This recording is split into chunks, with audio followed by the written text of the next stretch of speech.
Whether you're new to audio and using microphones, or if you're a seasoned expert, one of the biggest challenges you can face is things like plosives and sibilance. And in this video today, I'm going to show you 4 ways to prevent things like plosives and sibilance when recording vocals for voice work or recording artists in your studio. Because if you're new to this especially, you might be finding that your S's become too sharp, and that's called sibilance, and your plosives, which are your hard consonants like P's, start to sound too aggressive, and you start to get something like this.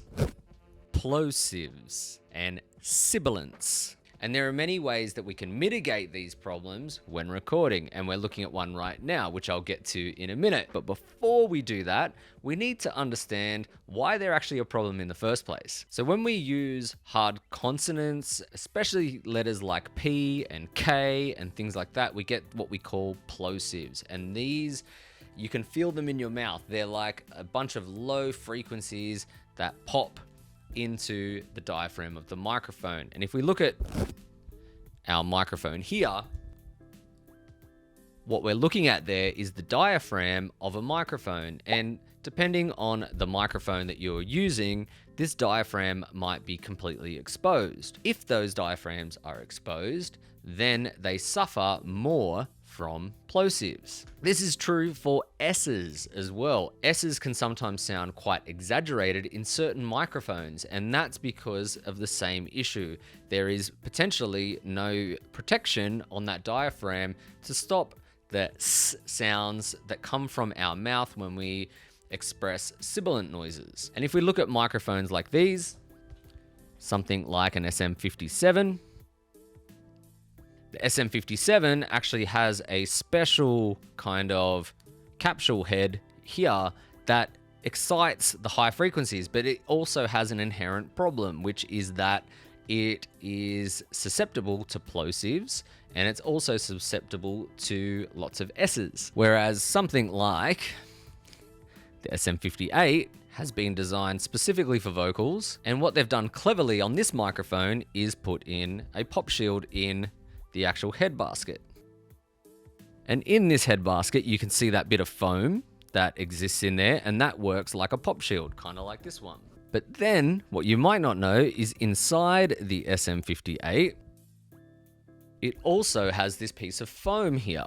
And that piece of foam acts like another pop shield on that diaphragm. And there we can see the most common way to prevent things like plosives and sibilance is use a windshield, like these. And you can hear the difference in my P's versus now when I use my P's again. This windshield is going to really prevent the plosives and the sibilance. Now it does have a slight problem. It actually reduces some of the high frequencies. What you'll notice is as I take off this windshield, my voice should become a lot brighter. And that's because high frequencies are tiny little sound waves, and high frequencies struggle to get through foam materials. So if you want to retain the high frequencies in a voice, but you want to remove the plosives, there is another solution. And that's where we get to number 2. It is using something like this.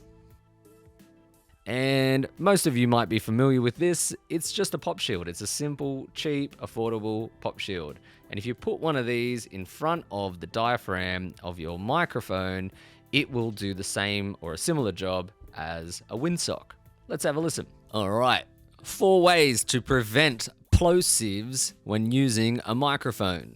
4 ways to prevent plosives whilst using a microphone. 4 ways to prevent plosives whilst using a microphone.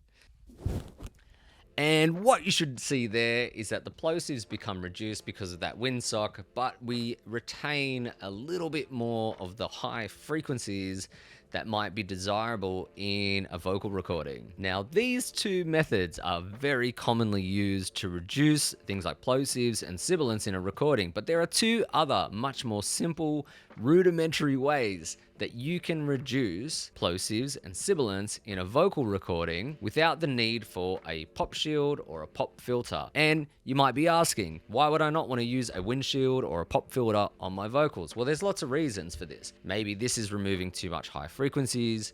Maybe the pop filter is getting in the way of the artist.